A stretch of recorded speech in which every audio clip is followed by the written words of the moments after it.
The Uranium One theory is back in the news, and this time it has a new player, Attorney General Jeff Sessions, who really shouldn't be involved in this for reasons we'll explain in just a second. But on Thursday, NBC News reported that on orders from Attorney General Jeff Sessions, the Department of Justice's prosecutors have begun asking FBI agents to explain the evidence they found in a now dormant criminal investigation into a controversial uranium deal that critics have linked to Bill and Hillary Clinton.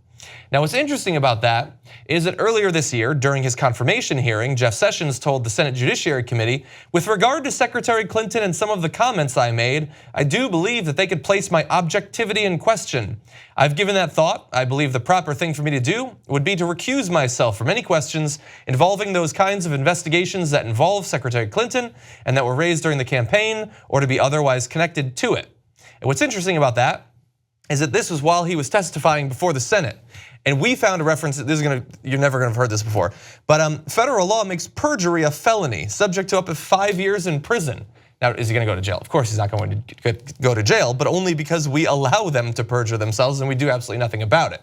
But whatever the recusal was supposed to be or was or wasn't for the rest of the year that has already passed, he is now very much involved in this and is trying to direct the FBI to once again bring up this thing that pops up every couple of weeks on Fox News. So this is the second time that Jeff Sessions has lied under oath. He said he didn't have any dealings with the Russians. Turns out he did. He now confesses he did, and that he was not telling the truth. Or he just magically forgot it and then re-remembered it as soon as we had evidence. And then later, there were new contacts with the Russians came out.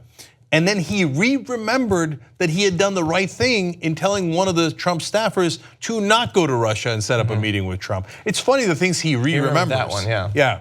So, but he can make any argument he wants about what he remembered and re-remembered and forgot and re-forgot, et cetera, in regards to Russia. I think it's absolutely clear, and he's a giant hypocrite because he voted to remove President Bill Clinton from office for perjury.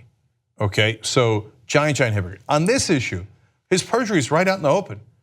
He said, John read you the quote, I will not have anything to do with investigating Hillary Clinton. I will recuse myself if there is any investigation. Now he is announcing in public today that he is going to do an investigation of Hillary Clinton. Yeah. Lock him up, lock him up. I don't know why they get to break the law and nobody ever does anything about it. So who would do anything? Them. Yeah, well, he's the Attorney General, that's exactly. right. I think it's in the best interest of the nation for him to investigate himself.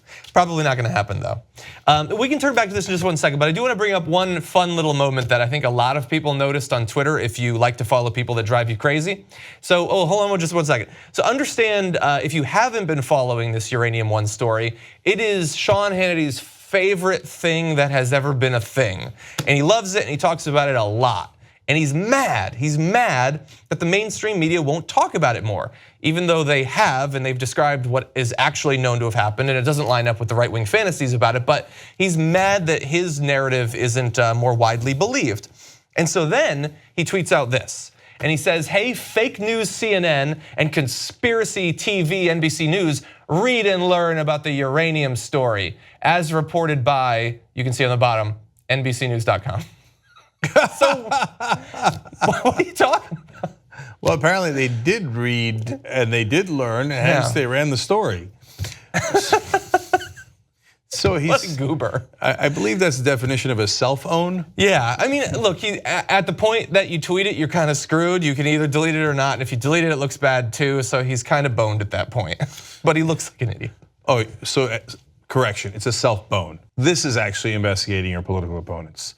So if I thought they were investigating Trump, not because they actually had any kind of evidence on working with the Russians, but because they didn't like that he won, I'd be 1,000% against it, no matter how outrageous and insane Donald Trump is.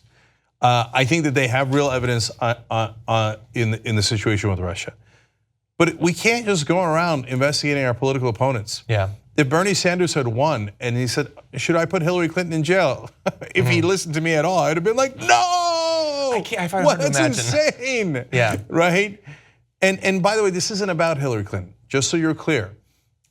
This is to discredit Mueller, who was the head of the FBI at the time. Yes. And the whole point of this is to try to and the legitimate investigation Mueller has into Donald Trump. Yeah. What you just watched was one of the videos that we do today, but we actually do a whole 2-hour show every single day. It's a podcast. You could watch it in video or listen to it as audio. You can download it, you can stream it, and you get it completely ad-free if you could become a member of the Young Turks. TYTnetwork.com/join.